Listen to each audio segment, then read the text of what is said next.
يبقى باش. السنة زود هاتم صعوبة عولدناتي براسي اللي كانت حاب مقدار كرم بس بجبوني تشتغل استيناك هم يعني اف انسانات تشما وقع عصيدكن تشما وقع سي يعني برشاش خادكن جبو قودنا في قريجة بمينن ازبي فامناكم يعني نهاد ناب اسلامي ده ناب يك كرد قبولناك يك حب يك روجه كي بشتكريا كرد ناكريا جبوتش او قاست اصرار دكي تتخوازد نافي جماري ده و يك تشتكي بيجي و هم راج درزي و بدرو و بخوازه وات تشتين راستي بقري يعني آيات هنن تشتي بسري كرد كرنا هنن تشتي بسري يزيدا كرنا هنن هفته و چهار فرم پنج فرمان بسري يزيديانين و کردا قبول ناکن يعني اتخوازن بنا يعني اف شباب قدار دكن بو چه وقع سي اصرار دكن آسي دكن دوی تشتي ده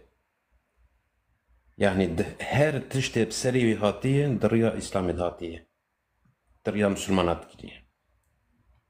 از وید زانم ما تشت عدل مهكرن وان بمكر وحتى رجا يروجي دكن تشتكي بيجي وبيجي نواني وننظام شيء هي يعني وەکی تا گوت بڕاستی ئیرۆ ئەمریکا ji rojava derkeve her cî bibe mîna Efrîn. هكاكي عفرين ببا وكرمانجي بويل أوروبا داعشة بويج كش باره مسيحيات داعشة كي واره ببنا أم إسلام باش تمام كو إسلام ده ملا خلاص كي ملا هجومي رجافا ناكي ملا عرضي كرمانجا نابه ناوين بري هافن الدين ده يعني Ew vê dibêjin tu carî îslamê xwe nekirî birê Kurda.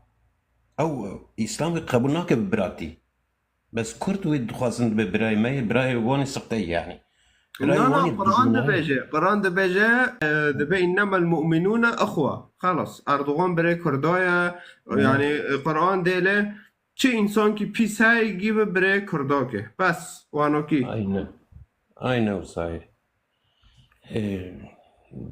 Ez mitxwast bo şebaba vê bêjim bi rastî yanî her gotinên gelek jî gotinên bêrez car cara tê kirinê em bêjin ve neqebûl dikirin di vîdyoyê cuda daha ne ana vêga nedît ez dikam tişkî bêjim vêga yanî va tiştana gerekê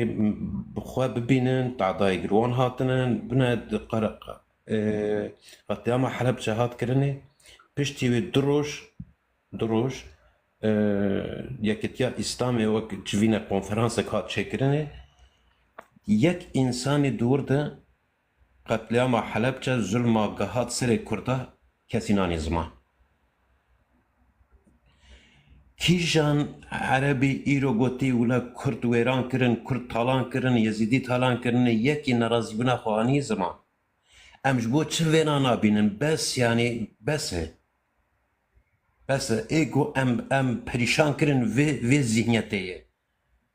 ما خو بزور به زلقاندیه او خو ما قبول ناکه ام بنا الا ام جتانن بل ماکه ما بشوتی ما بکوج تچت کبکی و تشتنابه و سپاس دکم از نخوازم وقت تا پر بگرم بلکی انک مشکلات هنا زور سپاس برای دا دبیمت خوشیه ده ایوار باش تکارم دخینه